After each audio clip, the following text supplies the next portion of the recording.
네, 다 함께 우리 사도신경하심으로 12월 20일 대림절 넷째 주일 예배 드리겠습니다. 나는 전능하신 아버지 하나님 천지의 창조주를 믿습니다. 나는 그의 유일하신 아들 우리 주 예수 그리스도를 믿습니다.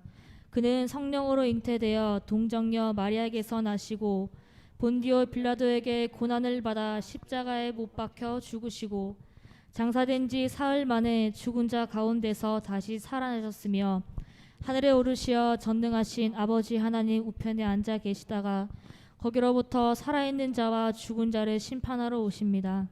나는 성령을 믿으며 거룩한 공교회와 성도의 교제와 죄를 용서받는 것과 몸의 부활과 영생을 믿습니다. 아멘. 네, 여러분 함께 자리에서 일어나서 우리 함께 하나님 찬양했으면 좋겠습니다.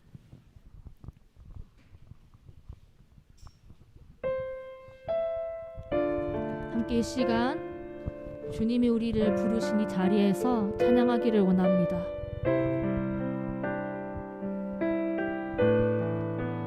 그의 뜻 이루어지리 기다려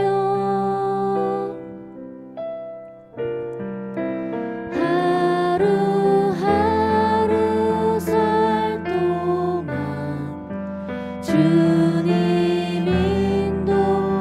인도하시니 주 뜻 이룰 때까지 기다려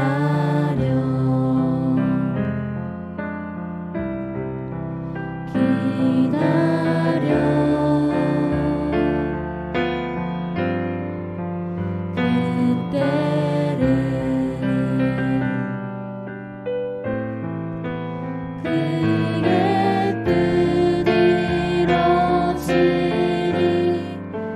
기다려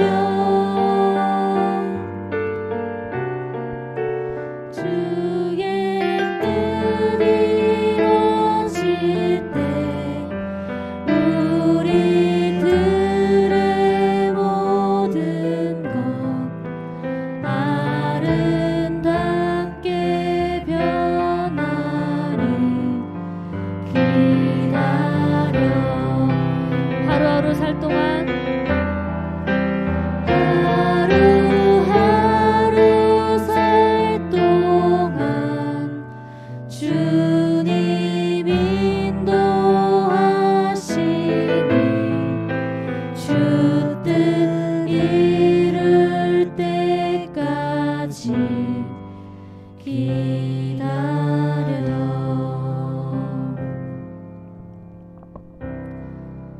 아멘. 네, 때에 따라 알맞는 열매가 맺듯이 우리의 때에도 아름답게 열매가 세워질 것을 믿습니다. 우리 함께 소망 되시고 우리의 생명 되시는 하나님 함께 높여 찬양했으면 좋겠습니다. 우리에게 참 평안을 주시는 그 주님을 다 함께 박수치며 찬양하면서 나가겠습니다.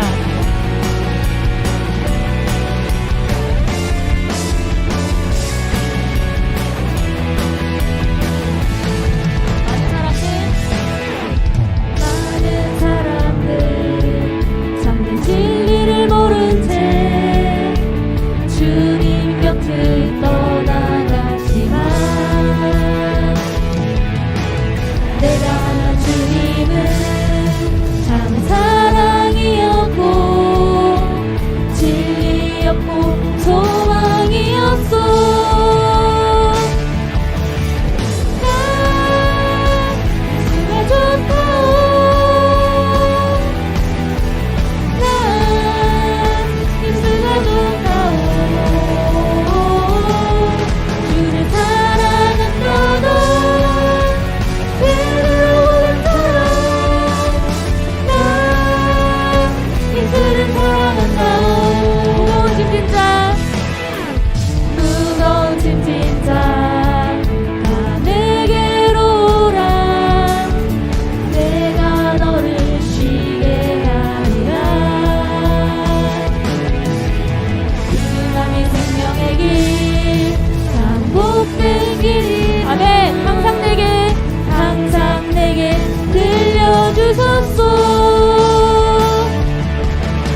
예수 나의 첫사랑 되시네, 정말 우리의 사랑 되시고 우리의 처음 되시는 그 주님을 함께 찬양하여 나아갑시다.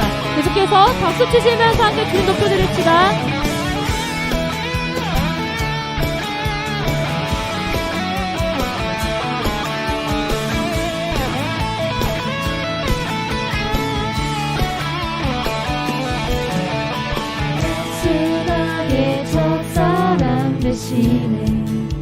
내 첫사랑 지존자 되신 그리스도 예수 찬양하리. 보좌 앞에 나의 삶이 향기로운 제사로 주께 드려지기 원하네. 다시 한번 예수 나의 첫사랑 되시네. 예수 나의 첫사랑 되시네. 내 첫사랑 지존자 되신 그리스도 예수 찬양하리. 보좌 앞에 나의 삶이 향기로운 제사로 주께 드려지기 원하네. 아멘. 오직 주만 바라보며, 오직 주만 바라보며 나의 삶을 드리네. 다른 길은 찾지 않으리. 나의 온전한 열정과 나의 찬양 되시네. 주의 길을 따라가리라. 다시 한번 예수 나의 첫사랑 되시네. 내 첫사랑 지존자 되신 그리스도 예수 찬양하리. 보좌 앞에 나의 삶이 향기로운 제사로 주께 드려지기 원하네. 다시 한번 보좌 앞에 나의 삶이 향기로운 제사로 주께 드려지기 원하네. 정말 원하십니까? 다시 한번 보좌 앞에 나의 삶이 향기로운 제사로 주께 드려지기 원하네. 오직 주만 바라보며, 오직 주만 바라보며 나의 삶을 드리네. 다른 길은 찾지 않으리. 아멘. 나의 온전한 열정과 나의 찬양 되시네. 주의 길을 따라가리라. 오직 주만 바라보며, 오직 주만 바라보며 나의 삶을 드리네. 다른 길은 찾지 않으리. 나의 온전한 열정과 나의 찬양 되시네. 주의 길을 따라가리라. 우리의 목소리로 보좌 앞에 나의 삶이 향기로운 제사로 주께 드려지기 원하네. 보좌 앞에 나의 삶이 향기로운 제사로 주께 드려지기 원하네. 보좌 앞에 나의 삶이 향기로운 제사로 주께 드려지기 원하네. 보좌 앞에 나의 삶이 향기로운 제사로 주께 드려지기 원하네.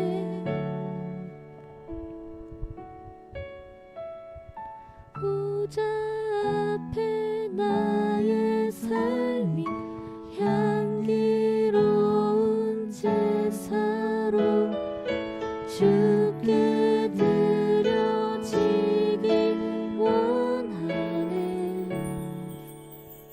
아멘.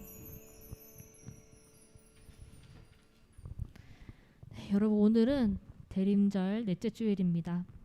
예수님이 이 땅에 오심을 기억하고 기념하는 시간이죠. 대림절은. 여러분에게 예수님이 이 땅에 오신 사건은 얼마나 영향을 주고 있습니까? 여러분의 삶 가운데.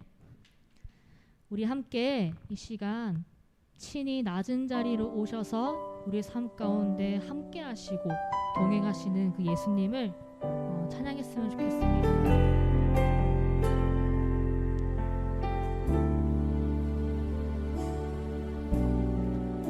이 세상 가장 아름다운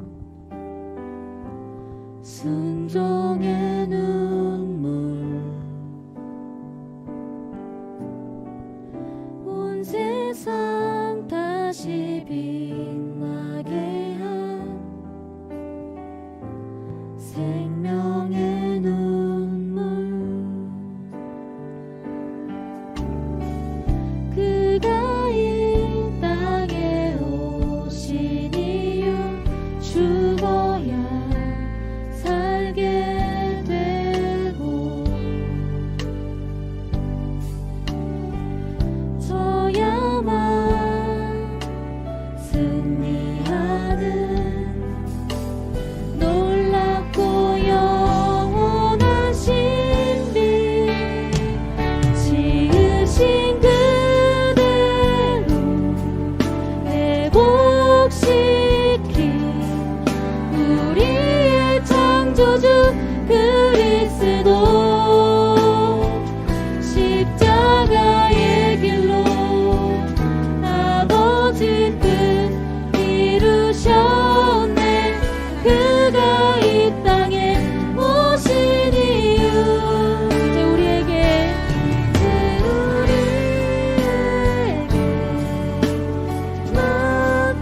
맡겨진 그 소망 그 사랑 그 생명 아름답고 눈부신 십자가의 길 우리가 이 땅에 살아갈 이유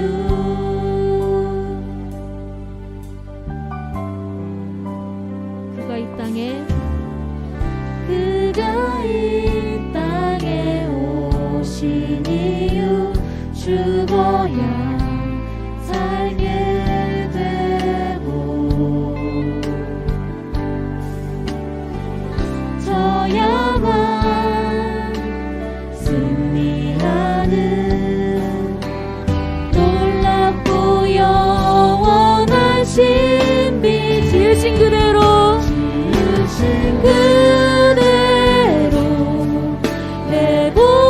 회복시킨 우리의 창조주 그리스도 십자가의 길로 아버지 뜻 이루셨네 그가 이 땅에 오신 이유 아멘 이제 우리에게 맡겨진 그 소망 그 사랑 그 생명 아름답고 눈부신 십자가의 길 우리가 이 땅에 살아가 다시 한번 찬양합니다. 지으신 그대로 지으신 그대로 회복시킨 우리의 창조주 그리스도 십자가의 길로 아버지 뜻 이루셨네 그가 이 땅에 오신 이유 이제 우리에게 맡겨진 그 소망 그 사랑 그 생명 아름답고 눈부신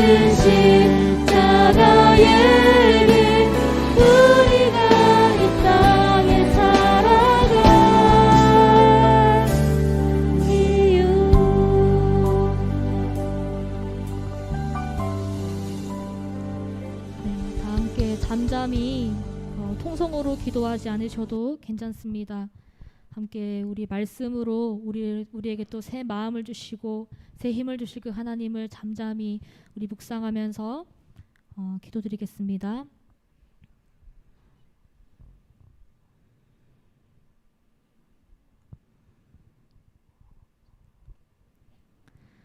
사랑 그 자체이신 하나님, 오늘도 우리가 예배 드릴 수 있도록 인도하여 주심을 감사합니다. 하나님, 예배당에 내려와서 예배를 드리던, 집에서 온라인으로 예배를 드리던 하나님께서는 언제 어디서나 우리와 함께 하십니다. 하나님, 이 시간 우리가 영과 진리로 정말 그 하나님을 예배하고 만나는 시간이 될 수 있도록 도와주시옵소서.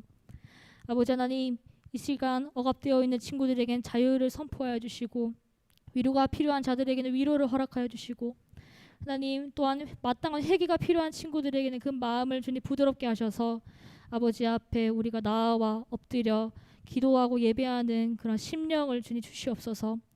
함께 말씀을 볼 텐데 아버지 하나님, 이 부족한 종의 입술을 사용하셔서 아버지 하나님의 그 영원하신 말씀, 그 생명의 말씀이 이 시간 우리 중고등부와 청년부 친구들에게 아버지 임할 수 있도록 도와주시옵소서.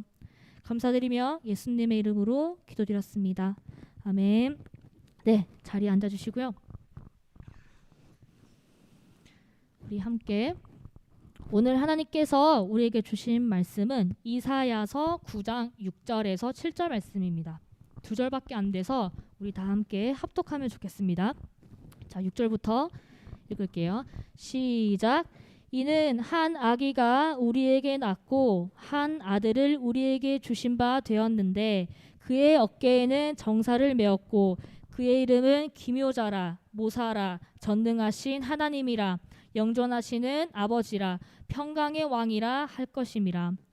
그 정사와 평강의 더함이 무궁하며 또 다윗의 왕자와 그의 나라에 군림하여 그 나라를 굳게 세우고 지금 이후로 영원히 정의와 공의로 그것을 보존하실 것이라. 만군의 여호와의 열심히 이를 이루시리라. 아멘. 네, 오늘 선포되는 하나님의 말씀이 우리의 삶 가운데 열매 맺기를 간절히 소망합니다. 네, PPT 잠깐 넘겨주시면은 제가 이거 말고 뒤에 이거 뒤에 네, PPT 남겨주시면 지금 제가 PPT 소개해드리는 분이 어떤 분이냐면 저도 이제 이 설교를 준비하면서 알게 된 분이에요. 건국대학교 가정대학 학장이셨던 임옥인 시인분이십니다. 네, 이 시인분이 이제 그 인생사를 이야기하자면 너무 길고요. 그럼 여러분 힘들어요. 그러니까 자, 이분이 굉장히 방황하던 시절이 있었어요. 이분도 방황하던 시절이 있었는데 그 시절 방황을 떠나서 삶을 정말 끝내고 싶었던 적이 너무나도 많았다고 합니다. 실제로 삶을 끝내기 위해서 시도를 한 적도 꽤 여러 번 있고요. 그런데 삶을 끝내려는 그 순간순간마다 이상하게 이 죽음까지는 가지 않는 거죠. 나중에 이제 이야기하기로는 하나님이 그때마다 살리셨다라고 이야기를 하기도 해요. 삶을 끝내려는 순간마다 기적적으로 살았어요. 죽지 못했어요.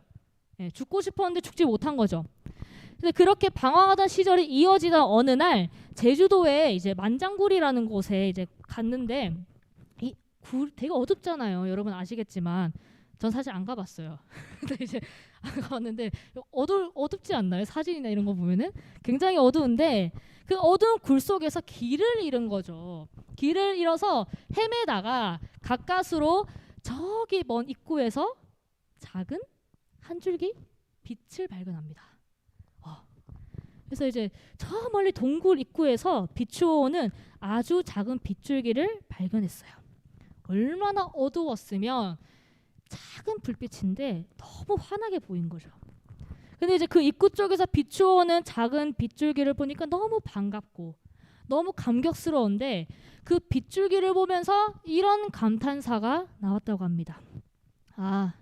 이 빛이 있었던 것을, 이 어둠 가운데 이 빛이 있었던 것을, 컴컴한 어둠 속에서 발견한 이 빛 한 줄기가 얼마나 감격스러웠을까요? 정말 작은 빗줄기였거든요. 그 빛 한 줄기를 발견한 기쁨을 그분의 수필 속에서 느낄 수 있었습니다. 빛은요, 어두울 때 가장 빛납니다. 여러분, 빛은요, 사방이 어두워야 밝게 빛나요. 지금 밝죠? 다 켰으니까. 그런데 다 끄고요, 정말 깜깜한데 하나 딱 빛 켜놓으면 그게 정말 밝아 보여요. 여러분, 빛은 그래요. 빛은요, 어두울수록 밝게 빛나는 법입니다. 그래서 우리의 삶이 어두울수록 빛은 더 밝게 빛나요. 그 빛은 누구실까요? 예수 그리스도입니다. 여러분, 우리의 삶이 어두워진다고 해서 끝이 아니에요. 우리의 삶은 어두워질수록 빛은 더 밝게 빛납니다. 오늘 본문에서 이사야 선지자가 선포한 말씀이에요. 이 말씀은 이사야 선지자는 예수님이 이 땅에 오심을 제가 방금 이야기한 빛으로 선포하고 있어요. 이런 이제 빛으로 본문에 그려놓고 있습니다. 아까 읽지는 않았지만 함께 이사야 9장 1절부터 4절까지 읽겠습니다. 1절부터 4절입니다. 네, 시작. 전에 고통받던 자들에게는 흑암이 없으리로다. 옛적에는 여호와께서 스불론 땅과 납달리 땅이 멸시를 당하게 하셨더니 후에는 해변길과 요단 저쪽 이방의 갈릴리를 영화롭게 하셨느니라. 흑암에 행하던 백성이 큰 빛을 보고 사망의 그늘진 땅에 거주하던 자에게 빛이 비치도다.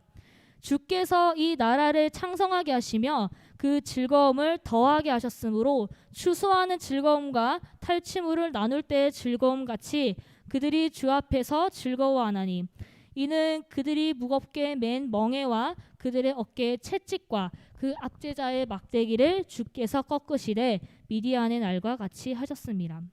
자, 어렵죠? 자, 제가 설명해 드릴게요. 오늘 이사야 본문 당시 상황은 어떻냐면 지금 굉장히 노답이에요. 답이 없습니다. 이사야 선지자가 활동하던 당시 이 남유다는 많은 사람들이 하나님을 예배한다고 하면서 실제로는 하나님을 무시하는 삶을 사는 거죠. 여러분, 제일 나쁜 게 뭔지 알아요? 예를 들어 싫으면 그냥 싫다고 하면 되는데 네 이렇게 해놓고 이제 그 뒤에서 이렇게 좀 앞과 뒤가 다를 때 그게 제일 무섭지 않아요? 차라리 나를 싫어하면은 기분 나빠도 싫어하나 보다 하는데 나를 앞에서는 너무 이렇게 좋아하는 척을 하는데 뒤에서는 싫어하는 척할 때 그게 정말 기분이 더 나쁘고 상처가 되잖아요. 여러분, 하나님을 앞에서 예배하면서 뒤에서는 하나님을 무시하고 배신하는 행위가 더 악한 거예요. 하나님을 모르는 이제 친구들이나 그러면은 뭐 그럴 수 있죠. 하나님, 왜 하나님 그런지 모르겠어 이럴 수 있는데 실제로는 이 남유다 사람들이 어땠냐? 하나님을 예배한다고 하면서 하나님을 무시하고 배신하면서 살았단 말이에요. 당연히 하나님의 율법 안 지켰죠. 당연히 안 지켰고요. 우상을 숭배하는데 너무 열정적이었어요. 우상 숭배에 굉장히 열정적. 그리고 이렇게 교회처럼 신앙을 기반으로 하는 공동체 안에서 악한 자들이 의로운 자들을 괴롭히고 강한 자들이 약한 자들을 착취하는 일이 이런 신앙 공동체에 있었던 거예요. 이 사회의 눈에서 봤을 때 이 공동체가, 이 나라가 망해도 이상하지 않아요. 그렇지 않아요? 우리 안에서 그런 일이 벌어진다 생각을 해보세요. 이거는 망하지 않을 수 없어요. 이게 이 사회가 봤을 때 망할 수밖에 없는 거죠. 뿐만 아니라 안에서는 이런 문제가 있었는데 밖에서는 어떤 문제가 있냐? 굉장히 이 남유다가 불안하고 두려운 상황이 있었어요. 왜냐하면 일단 가장 악한 왕 아하스 왕이 있었던 데다가 주변에서 이방 나라가 쳐들어올 계획을 늘 세우고 있는 거예요. 언제 쳐들어와서 망할지 모르는 나라.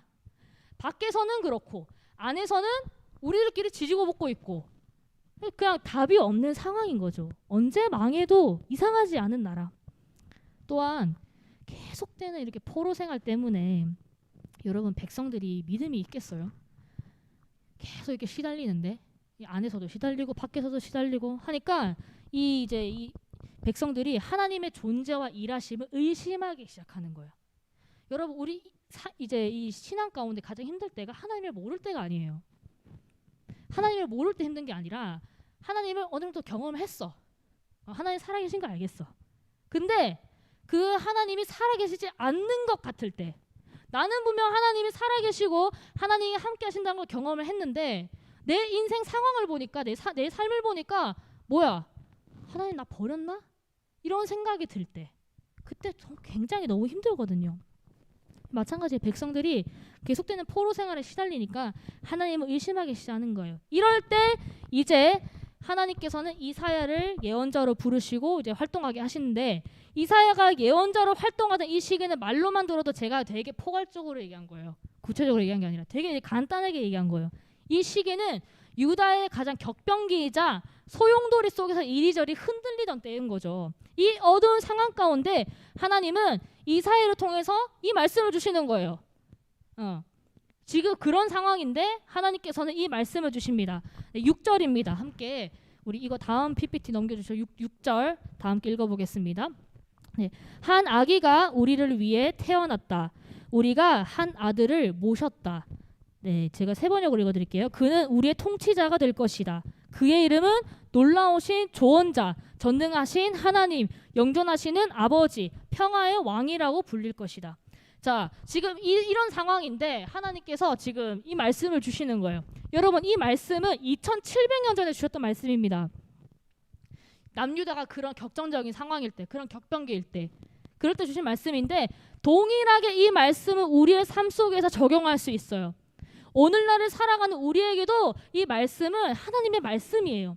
그때와 많은 것들이 달라졌죠. 달라졌지만 그때나 지금이나 똑같은 거, 답이 없는 거, 답은 여전히 없는 거, 다른 상황일 뿐. 그때나 지금이나 어두워요. 그때와 마찬가지로 지금은 우리 이리저리 흔들리며 살아가고 있어요. 어두운 나머지 길이 안 보여요. 너무 어두워지면 이제 눈도 적응하거든요. 어두운지도 모르겠어. 여러분 이제 제가 중학교 때, 고등학교 때 어떤 얘기를 들었냐면, 너네가 자라서 이제 그 다음 세대를 섬길 때에는 더 힘들 거야, 이 얘기를 들었거든요. 그 정말 분위기가 굉장히 달라졌어요. 여러분이 더 자라서 다음 세대를 섬기게 될 때쯤에 어떻게 될지 모르겠어요. 그런데 그때나 지금이나 똑같이 어두워. 2700년 전 이사야 선지자가 활동한 시기나 예수 그리스도가 오셨던 그 시기나 지금이나 똑같이 어두운 거죠. 이제는 어둠에 너무 익숙해져서 그리 컴컴한 어두움이 있는지도 모르겠습니다. 이거 PPT 앞부분 잠깐 넘겨주시면요. 여러분, 이번 2020년은 전 세계적으로 굉장히 힘든 한 해였죠. 뭐 때문에? 코로나 때문에. 지금 여러분, 저도 지금 마스크 끼고 있잖아요. 네. 우리 다시 이렇게 만날 때 마스크 끼고 만날 줄 몰랐잖아요. 저 12월 마지막 주에 끝나고 갔는데 한 달도 안 돼서 갑자기 코로나 이야기가 나오기 시작하더니, 제가 5월 달에 놀러 오려고 했는데 그 5월 연휴 때 이태원 그거 터졌잖아요. 안 되겠네. 그 8월 달에 가야지. 8월 달에 또 한 번 더 터졌잖아요. 결국에는 이제 아예 그냥 여기로 하나님이 이게 박아 놓으신 것 같아요. 놀러 오려고 했는데, 저는 작년 딱 1년 전만 해도 여러분과 저가 이렇게 마스크 끼고 만날 줄은 몰랐어요. 올해는요, 코로나19밖에 없었던 것 같아요. 맨날 얘기 듣고 산 게 코로나밖에 없어. 여러분, 벌써 1년이 지났어요. 코로나 이제 첫 감염자가 나온 지. 작년 12월에 중국에서 발생한 코로나 감염이 이제 1년이 벌써 지났습니다. 2020년이 시작되고 끝나는 지금까지 1년 내내 2020년에 코로나밖에 없는 것 같아요. 많은 사람들이 뭐라고 이야기하냐면 잃어버린 2020년. 잃어버린 2020년. 여러분은 어떠세요? 여러분도 이게 공감하세요? 공감하는 친구도 있겠지만 뭐 안 하는 친구도 있을 거고. 많은 사람들이 잃어버린 2020년이라고 얘기해요. 특히 누가 그러냐? 이번에 대학 간 20살들. 고3 생활 끝내고 나서 새내기 됐는데, 새내기가 뭐야? MT도 못 가, 뭐 아무것도 없잖아요. 그리고 얘네 이제 21살 되잖아요. 얘네는 정말 잃어버린 거예요. 정말 기대를 이렇게 품고 있었는데 딱 20살 됐는데 이건 뭐 아무것도 못해. 학교 온라인이야. 대학 강의가. 이 페이스북 이런 데 보면은 그 되게 재밌는 거 많던데. 대학 교수님들 썰 되게 많더라고요. 이 교수님들이 이제 모르셔가지고. 여러분, 우리는요, 잃어버린 2020년 잃어버린 게 너무 많아요. 장사하시는 분들은 손님을 잃어버렸고 청년들은 도전을 잃어버렸어요. 그리고 이제 여러분과 같은 중고등학생들은 뭘 잃어버렸냐? 추억을 잃어버렸어요. 수학여행 수련회 뭐 운동에 하나도 없잖아요. 점심시간에 축구 불가능. 쉬는 시간도 5분으로 줄이고 6교시 7교시 1시까지 다 끝내고 이 처음에 뭐 모를 때는 그게 좋아. 왜냐면 학교 일찍 끝나니까. 그런데 여러분 이게 3년 4년 5년 계속된다 생각해 보세요. 그럼 얘기가 달라지잖아요. 이게 잠깐의 이벤트성일 때만 우리에게 뭐 반가운 거지. 이 애들은 되게 그런 게 이제 반가운 거지. 이게 계속 3년 4년 반복되면 굉장히 힘들단 말이에요. 어린 아이들은 집안에만 갇혀서 세상을 보고 있습니다. 여러분 어떠세요? 괜찮으세요? 지금 코로나 이 상황인데 괜찮으세요? 안 괜찮은 것 같네요. 저는 안 괜찮은 것 같은데 저는 생각보다 괜찮아요. 아직까지는 생각보다 괜찮은데 뭐 여행 뭐 못 가도 괜찮고 친구들이랑 카페 가서 수다 못 떨어도 괜찮고 뭐 마음껏 이제 외식 못 해도 괜찮은데요. 아직은 견딜만 하긴 한데 그렇다고 해서 안 힘든 건 아니에요. 왜냐면 정말 집에만 있거든요. 집에만 있고 뭐 크게 나갈 일 없으면 안 나가고. 제가 생긴 버릇이 원래 그 쿠팡 같은 데서 주문을 했는데 이제 사러 나가요. 그렇게라도 이제 나가려고 마트 갈 때 그럴 때만 나가고. 저는요 집에 있는 거 되게 좋아하거든요. 그래서 견딜만 해요. 근데 안 힘든 건 아니에요. 저도 힘들어요. 답답해요. 한 번씩 좀 혼자 좀 어디 나가가지고 바람도 쐬고 싶고 이렇게 좀 있고 싶은데 지금 그게 불가능하잖아요. 근데 하물며 저도 이런데 1년 내내 쉬지도 못하는 의료진들과 보이지 않는 곳에서 바이러스와 싸우는 사람들은 더 힘들 거예요. 그런데 저는 그래 다 이제 포기하고 2020년 이렇게 지낸 건 괜찮았어. 그런데 여러분 내년에도 1년 내내 이렇게 지내야 된다 생각을 하면은 난 끔찍해요. 올해 2020년은 어떻게 버티겠거든요. 괜찮았거든요. 그런데 내년에도 이렇게 된다? 내년에도 1년 내내 이렇다? 라고 하면은 생각만 해도 별로 너무 싫어요. 여러분 어때요? 실제로 지금 내년에도 계속 이제 내년 중반까지는 코로나로 인해서 일상이 쉽진 않을 거예요. 내년에도. 근데 이제 이 문제가 뭐냐면 이 코로나 블루라는 걸 제가 좀 설명드리고 싶은데 이 코로나로 인해서 경제적인 피해가 심각하다는 거 여러분 많이 들었죠? 그런데 이게 더 심각한 것 같아요. 이게. 이 고려대학교에서 마음건강연구소에서 5월, 7월, 9월 3차례 정도 실시한 코로나19 관련 국민 정신건강 추적 연구를 했어. 말 긴데 아무튼 그냥 조사를 한 거예요. 조사를 해보니까 국민 10명 중에 4명이 우울감을 느끼고 있어요. 다 지금 다 우울하니까 뭐 우울한지도 몰라. 우울한 사람이 많으면요. 그냥 살짝 우울한 거 우울한 게 아니에요, 여러분. 근데 이제 전체적으로 지금 우울해지고 있다는 거예요. 10명 중에 4명이 우울감을 호소를 하고 있습니다. 실제로. 코로나19가 장기화되면서 대량 실업, 취직 안 되죠. 잘 안 뽑죠. 알바도 구하기 힘들고. 그리고 더 큰 문제, 사회적 고립. 이게 코로나 블루의 원인이 되고 있다는 분석이 나와요. 여러분 무서운 게 서서히 우리를 갉아먹고 있어요. 뭐 이 정도 견딜만 하겠지. 근데 이런 식으로 이제 온라인 계속 되잖아요. 수업도 온라인 되고 하잖아요. 그러면 부모님 일 나가실 때 집에 방치가 되고요. 어린 학생들은 집에 있어야 되고요. 교회도 계속 이렇게 되잖아요. 공동체성을 잃어버리게 됩니다. 지금은 잘 안 보여요. 왜? 코로나 현재 진행형이니까. 근데 서서히 우리를 적응시키게 만들 거예요. 코로나 끝나도 온라인으로 예배 드리면 되지 않나? 이렇게 될 거고요. 코로나가 끝나도 학교도 선생님들 굳이 학교 가서 만나야 되나? 온라인 수업 가능하지 않나? 이렇게 됩니다. 이게 뭐가 잘못됐어요라고 할 수 있는데 뭐 다 맞고 다 이런 건 없어요. 그런데 확실한 거는 서서히 우리를 갉아먹는 중이라는 거. 그냥 단순히 건강해지고 경제적인 어려운 것을 넘어서서 우리의 정신적인 부분까지 영향을 주고 있다는 거. 그것이 우리가 조금 고민해야 될 부분입니다. 여러분, 올 2020년을 보고 상황이 좋았다고 얘기한 친구들은 거의 없을 거예요. 정도의 차이만 있을 뿐이지 모두에게 쉽지 않은 2020년이었습니다. 여러분, 근데 우리가 코로나19만 얘기해서 그렇지 우리가 살아가는 삶 속의 어려움이 코로나만 있는 게 아니죠. 사회가 무너지고 가정이 파탄되는 지는 오래됐고 인격이 무너지는 지도 오래됐잖아요. 이 시기에 우리는 그럼 무엇을 해야 되나? 어떻게 견뎌야 하나? 하나님은 뭘 하고 계신가? 하나님은 우리가 뭘 하기를 바라시는가? 그냥 이렇게 내가 죽치고 있어야 되나? 아니면은 하나님이 지금 이 시기에 나에게 원하시는 게 뭘까? 내가 어떻게 일어나기를 원하실까? 하나님 지금도 일하고 계신가? 이것을 지금 우리가 고민을 해야 된다는 거죠.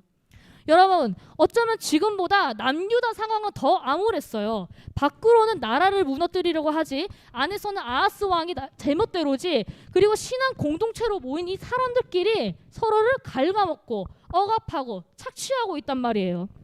그 사람들이야말로 더 제대로 살고 싶었을 거예요. 그 사람들이야말로. 우리 지금도 그 얘기잖아요. 일상의 소중함을 알게 됐다. 여행도 못 가고 아무것도 못 하니까. 근데 그 사람들은 일상의 소중함이 뭐가 그냥 인간답게 살고 싶은 게 그 사람들은 원하는 거였을 거예요. 불안하지 않은 삶, 평안한 삶, 걱정 없는 거, 그냥 자유한 삶. 아니 다른 거 다 모르겠고 그냥 사람답게 사는 삶, 평범한 삶. 그거를 남유다 사람들은 원했을 거란 말이에요. 여러분, 그런 유다에게 어떤 말씀이 임하신다고요? 어떤 말씀? 오늘 우리가 함께 읽은 본문 6절 다시 한번 제가 세 번역으로 읽어드릴게요. 한 아기가 우리를 위해 태어났다. 우리가 한 아들을 모셨다. 그는 우리의 통치자가 될 것이다. 그의 이름은 놀라우신 조언자, 전능하신 하나님, 영존하시는 아버지, 평화의 왕이라 불릴 것이다. 여러분, 여기도 나오는데 이 낫고 보세요. 이 말씀 제대로 보면요, 과거형이에요. 한 아기가 우리에게 날 것이다가 아니에요. 아기가 우리에게 낫고예요. 여러분, 이거는 뭐냐면 선포예요. 예언이에요. 그럴 수도 있고 아닐 수도 있고가 아니에요. 한 아기가 우리에게 낫어. 이미 예정됐어.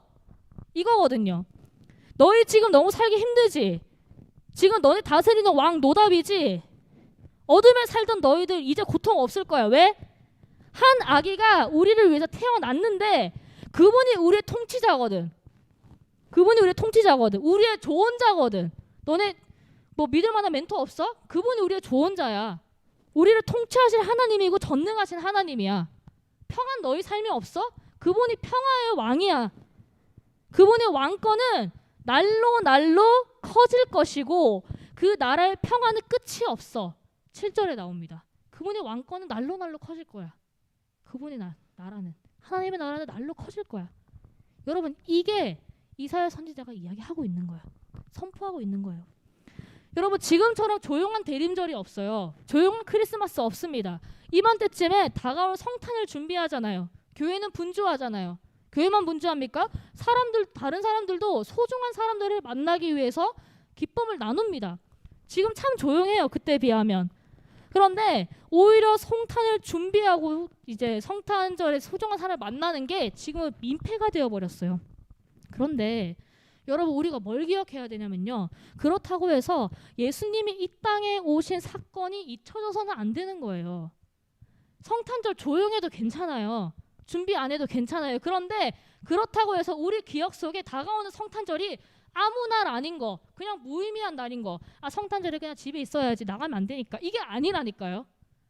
성탄절 조용할 수 있으나 성탄의 의미는 사라져서 안 돼요. 여러분, 상황에 따라 예수님의 태어나심이 없었던 사건이 되거나 묻혔던 사건이 되는 게 아니란 말입니다. 예수님의 태어나신 사건은 뭘 의미하냐면 어둠과 같은 곳에서, 흑암과 같은 곳에서 살아가는 우리에게 너희는 더 이상 어둠의 자식이 아니야. 빛의 자식이야. 더 이상 어둠에서 고통받지 마. 어둠이 너를 지배하게 만들지 마. 내가 너의 통치자니까 내가 너의 삶을 구원할 거고 너의 삶을 주관할 거고 평안의 나라에서 살 수 있도록 해줄게. 그러니까 더 이상 어둠 속에 사는 것처럼 살지 마. 어둠 속에 머무는 것처럼 살지 마. 이게 예수님의 태어나신 의미를 기억하는 성탄이에요. 어둠에 살고 있는 코로나19, 그 속에 살고 있는 우리에게 코로나19라고 해서 너네 거기서 묻히지 마. 영적으로 침체되지 마. 우울해지지 마. 왜? 내가 평화의 왕이라니까. 내가 너의 통치자라니까. 코로나19가 너의 통치자가 아니야. 내가 너의 통치자야. 성탄은요, 우리 꼭 기억해야 돼요. 뭐 때에 따라 화려하게 하고 때에 따라 조용하게 보내고 이게 아니에요. 성탄은 정말 이게 볼품없는, 이 남유다 때도 마찬가지, 이사야 선지자 때도 마찬가지였고 예수님 오셨던 2000년 전에도 마찬가지였고요. 지금도 상황 다 똑같아요. 근데 예수님은 오십니다. 오셔서 동일하게 우리에게 한 1년 동안 힘들었네. 수고 많았다. 이제 내가 너를 통치할게. 이렇게 하나님의 성탄, 이게 성탄이에요, 여러분. 여러분, 흑암과 같은 우리의 삶 속에 한 줄기 빛처럼 오신 분, 그분을 기억하고 기념하는 게 성탄입니다. 우리에게 잊혀져서는 안 돼요. 이거 상황 이렇다고 해서 우리에게 성탄의 의미가 사라지면 안 되는 겁니다. 이사야가 오래전 선포됐던 이 말씀, 한 아기가 우리에게 낳았다. 이 말씀 성취되었습니다. 700년 뒤에 성취되었지만 우리의 메시아, 우리의 구원자이신 예수 그리스도가 이 땅에 실제로 왔어요. 오래 걸렸지만 왔습니다. 말씀하신 대로 우리에게 오셨습니다. 마지막으로 이제 한 분 일화 여러분께 나누고 설교 마무리할 건데, 여러분 잘 알고 계시는 다니엘 김 선교사님, 알 수도 있고 모를 수도 있는 다니엘 김 선교사님의 일화를 하나 나누고 싶어요. 이 다니엘 김 선교사님은 중학교 1학년 때 하나님을 만났어요. 중학교 1학년 때 하나님을 만나고 그 당시 일본에 살고 계셨거든요. 일본에. 후쿠오카라는 곳에 살고 계셨는데 하나님 만나고 하나님이 뜨거운 감동을 주셨어요. 이 전도에 대해서. 그래서 이 중학교 이제 2학년 때 뜨거운 감동을 가지고 토요일 저녁 7시에 성경책 하나를 들고 노방전도로 나갑니다. 노방전 나갑니다. 그리고 외칩니다. 뭐라고 외치냐? 예수님은 당신을 사랑하십니다. 예수님은 당신을 구원하십니다. 중2예요. 이 다니엘 김 선교사님의 여동생도 비슷한 시기에 하나님을 만났어요. 그래서 같이 손잡고 나가요. 손잡고 나가서 다니엘 김 선교사님은 예수님은 하나님 당신 사랑하십니다 외치고 여동생은 전도지 나눠주고 밑에서 이렇게 무려 5년 동안 이 다니엘 김 선교사님이 고3 될 때까지 빠지지 않고 5년 동안 그렇게 했어요. 그렇게 할 수 있었던 거는 뭐냐면 중간에 같이 함께 할 수 있는 동역자를 보내주셨대요. 이제 일본에 있는 교회 청년들이었는데 대단한 동역자가 아니었어요. 어떤 동역자들이 있냐면 어떤 은사가 있거나 뭐 말씀을 잘 전한다던가 그런 사람들이 아니었어요. 정말 평범한 사람들. 근데 여러분, 하나님은 평범한 사람 통해서 역사하십니다. 능력이 있다고 해서 역사하시고 능력 없다고 해서 역사 안 하시고 아니요. 하나님이 평범한 사람 통해서 많이 일하세요. 그래서 일본 청년들이 누구냐? 여동생이랑 동갑인 초6 한 명, 여동생이랑 동갑인 초6, 대학교 다니는 형님, 우체부 아저씨, 회사원, 이렇게 다니엘 김 선교사님, 뭐 선교사님 여동생, 뭐 이렇게 해서 7명 정도 노방 전도를 같이 했대요. 이들은 얼마나 뜨거웠냐면 금요일마다 모여서 철야하면서 준비했대요. 기도회를 철야하면서. 뭐 어떻게 기도하냐? 하나님 우리에게 성령 주시고 내일 전도 나가서 선포할 때 하나님 이름이 회복되고 하나님의 땅에 회복되는 역사를 보기 원합니다. 그렇게 노방 전도를 철야하면서 준비를 한 거예요. 그러고 토요일에 나가서 전도하고 얼마나 열심히 기도했는지 그 열기를 보면은 하루에 5,000명은 전도돼야 되는 거 아니에요? 여러분? 이렇게 열심히 했는데 금요 철야하면서 토요일에 맨날 노방 전도 나가서 했는데 열매가 없어요. 몰라 그 얘기 듣고 정말 하나님 누구지? 이런 사람이 있었을 수도 있지만 눈에 보이는 열매가 없어. 5년 동안 했는데 매주 하나님 당신 사랑하십니다. 기도하고 이 일본 땅에 하나님의 역사가 임하게 해달라고. 열매가 없어요. 그 이후로 이제 이 다니엘 김 선교사님 미국으로 가셔야 돼서 건너가셨는데 열매를 보지 못한 거죠. 5년 동안. 많이 아쉬웠지만 주님이 주신 마음을 지켜냈다고 생각하면서 이제 미국으로 건너가셨대요. 오랜 시간이 지나서 미국에서 목사 안수 받고 이곳저곳 돌아다니다가 선교사로 이제 헌신하고 목사가 됐으니까 일본에서 집회 요청이 있어서 일본에 갔대요. 일본에 갔는데 어느 교회냐? 그 아까 얘기했던 같이 노방정도 된 여동생 친구 초육자리 아버지가 목사님인데 그 교회에 이제 간 거죠. 집회를 하러. 얼마나 반갑겠어요. 오랜만에 봤잖아요. 그래서 그 이제 학생 아버지가 목사님인데 이 목사님이 너무 반가워하면서 오랜만이라고 반갑다고 너무 보고 싶었다고 고맙다고 이제 드디어 모든 그림이 완성됐다고. 그래서 무슨 그림이요? 궁금하잖아요. 모든 그림이 완성됐다고 하니까 무슨 그림이요? 이제 물어보니까 그때 목사님이 뭐라고 이야기하시냐? 일본에서 노방전도하던 그 5년간 우리 진짜 얼마나 힘들었냐. 급료 철회하면서 전도했는데 단 한 사람도 돌아오는 사람, 눈에 보이는 열매가 없었지 않냐. 근데 하나님이 놀랍고 위대한 일을 하셨다. 어떤 일? 한 사람도 눈에 보이는 열매는 없었지만 그때 복음을 전하던 7명이 모두 목사나 선교사가 되었고 하나님께 헌신하는 종이 되었다. 목사가 된 게 중요한 게 아니에요. 여기서 중요한 거는 여러분 이 놀라운 건 뭐냐면요. 그들의 관심은 그 7명의 관심은 일본을 바꾸는 데 있었어요. 근데 하나님의 관심은 그게 아니야. 하나님의 관심은 일본을 바꾸는 것도 있지만 그게 아니라 그 7명 헌신하고 복음 전하려고 복음을 붙들고 살아가는 그 7명한테 하나님 관심이 있었다는 거예요. 그 7명의 삶이 달라졌어요. 그들은 나는 일본을 변화시키려고 일본 땅을 변화시키려고 헌신했던 건데 하나님은 너희들의 관심과 다른 더 큰 것, 더 넓고 깊은 것 그 7명의 관심이 있었고 그 7명의 삶을 주관하기 시작하셨고 인도하셨고 그 7명을 책임지기 시작하신 거죠. 그 7명이 그 노방전도 해봤자 얼마나 됐겠어. 근데 놀라운 건 그 7명이 다 지금 선교사 목사가 되어서 열방 곳곳에서 역사하고 있어요. 열방 곳곳에서 일본 땅뿐만 아니라 다니엘기 선교사님은 영어도 가능하고 한국어도 가능하고 일본어도 가능해요. 그래서 일본에 가면 일본어로 설교하시고요. 한국에 오면 한국어로 설교하시고 영어권에서는 다 설교 가능합니다. 언어에 제한이 없는 거죠. 그 당시 초등학교 6학년 이제 그 학생 교회에서 목사님 되셨고 우체국 아저씨 우체국 그만두고 목사 되셨고 선교사 됐고 전도사님 이제 그 선교사님 그 여동생 신학 공부해가지고 지금 교수로 재직을 하고 있다고 합니다. 여러분 5년간 하나님 앞에서 신실함을 지키면서 선포했던 말씀이 무색하게 열매가 하나도 없었단 말이에요. 단 하나도 못 봤단 말이에요.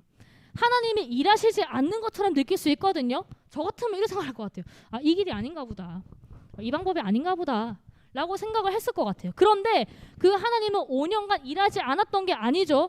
그들의 관심은 일본을 변화시키는 데 있었지만 하나님의 관심은 그 7명에게 있었고 그 7명을 통해서 일본뿐만 아니라 온 열방을 변화시키는데 일하셨고 사용하고 계셨단 말이에요. 오래 걸렸지만 더 큰 열매를 맺게 하셨습니다. 5년간의 기다림이 헛되지 않았어요. 5년간 하나님은 더 큰 열매를 맺을 준비를 하고 계셨습니다. 여러분, 우리의 관심은요, 우리에게 닥친 어려움과 문제를 어떻게 해결하느냐에 달려있어요. 어떻게 이 문제를 해결하느냐에 우리의 관심이 있어요. 유다 사람들의 관심은 뭐였겠어요? 이방 나라로부터 자유. 더 이상 우리나라 괴롭히지 마. 아하스 왕 똑바로 살아. 우리 사람답게 좀 살자. 불합리한 현실로부터의 자유. 우리의 관심은 뭐예요? 코로나19로부터 자유. 여행 좀 가자. 취직 좀 하자. MT 좀 가자. 이거 아니에요? 그런데 하나님의 관심은 이거를 뛰어넘는다니까요. 관심이 없는 게 아니라 일하시지 않는 게 아니라 하나님의 관심은 그 상황, 그 현실만 보는 게 아니라 어디에 있냐? 더 큰 것에 있어요. 하나님의 관심은. 여러분 이렇게 예배드리잖아요. 이 예배드리는 게 그냥 아무 생각 없이 와서 앉아있을 수도 있지만 저는 근데 너무 대단한 것 같아요. 진짜. 정말 존경합니다. 제가 중고등학생 때라면 여러분처럼 이렇게 자리 지키기 쉽지 않았을 거예요. 집도 먼 친구들 많은데 정말 하나님 기뻐하실 거예요. 이거 온라인으로 이제 드리는 친구들도 정말 하나님 기뻐하실 거예요. 쉽지 않아요. 온라인 예배. 집에서 얼마나 딴짓하고 싶은데요. 핸드폰에 게임하고 싶고 재밌는 거 보고 싶고 쉽지 않아요. 그런데 헌신하는 이 시간에 헌신하는 여러분은 정말 하나님이 그 열매를 기뻐 받으실 겁니다. 여러분의 예배를. 하나님의 관심은요. 일본 전에 그 7명에게 있었어요. 하나님의 관심은요, 여러분에게 있어요. 여러분. 어떻게 하면은 내가 이렇게 좀 잘해서 부모님 효도할까? 어떻게 하면은 교회 좀 잘 되게 할까? 너 하나님 관심 그건 나중이고 내 관심 너라고 너. 하나님의 관심은 여러분 한 분에게 있습니다. 여러분에게 있고 우리에게 있어요. 여러분 나 한 사람이 모여서 우리가 되는 거예요. 그래서 하나님께서는 내가 중요하니까 나라는 이 생명이 중요하니까 생명을 뜻하는 한 아기를 보내셔서 우리에게 말씀을 전하시는 거죠. 마지막으로 우리 6절 한 번만 더 읽고 설교 마무리하겠습니다. 한 아기가 우리를 위해 태어났다. 우리가 한 아들을 모셨다. 그는 우리의 통치자가 될 것이다. 그의 이름은 놀라우신 조언자, 전능하신 하나님, 영존하시는 아버지, 평화의 왕이라고 불릴 것이다. 사랑하는 큰숙교회 중고등부 청년부 여러분, 예수님이 이 땅에 오심을 기다리는 대림절 넷째 주일입니다. 우리는 예수님이 이 땅에 오심을 기억하고 기념해야 됩니다. 왜? 그분이 이 땅에 오심으로 말미암아 우리가 더 이상 어둠이 아닌 빛을 보며 살아갈 수 있게 되었어요. 오래 걸렸지만 이 땅에 오셨습니다. 선포한 것을 그대로 이루셨습니다. 그리고 오래 걸렸지만 그 기다림은 더 큰 열매를 맺기 위한 기다림이었어요. 바라기는 이 시간 예배드리는 큰숙교회 중고등부 청년부 모두가 예수님을 기다리는 간절함을 회복하길 소망합니다. 아멘. 네, 기도드리겠습니다. 하나님 감사합니다. 오늘도 귀한 말씀으로 우리의 마음을 새롭게 해주셔서 감사합니다. 지금은 예수님이 이 땅에 오심을 기다리는 대림절입니다. 그러나 교회는 어느 때보다 조용합니다. 교회만 조용한 게 아니라 세상이 조용합니다. 흑암과 같던 시절 이사야 선지자를 통해 너희를 구원할 한 아기가 태어난다 라고 선포하신 하나님, 2600년이 지나 바이러스로 고통받고 일상이 마비된 우리에게 예수님이 태어나심은 참 위로가 되고 감사한 소식입니다. 하나님, 예수님이 이 세상에 오심을 묵상하는 그 회복과 심령이 우리에게 있게 하여 주시옵소서. 예수님이 이 세상에 오심에 위로와 평안을 경험하는 회복이 우리에게 있게 하여 주시옵소서. 오래된 기다림처럼 예수님이 오심을 기다리는 가운데 우리에게 일어날 회복과 기적을 기대합니다. 감사드리며 예수님의 이름으로 기도드렸습니다. 아멘. 네, 다 함께 주기도문 하심으로 오늘 예배 마치겠습니다. 하늘에 계신 우리 아버지의 이름을 거룩하게 하시며 아버지의 나라가 오게 하시며 아버지의 뜻이 하늘에서와 같이 땅에서도 이루어지게 하소서. 오늘 우리에게 일용할 양식을 주시고 우리가 우리에게 잘못한 사람을 용서해 준 것 같이 우리 죄를 용서해 주시고 우리를 시험에 빠지지 않게 하시고 악에서 구하소서. 나라와 권능과 영광이 영원히 아버지의 것입니다. 아멘. 네, 광고 제가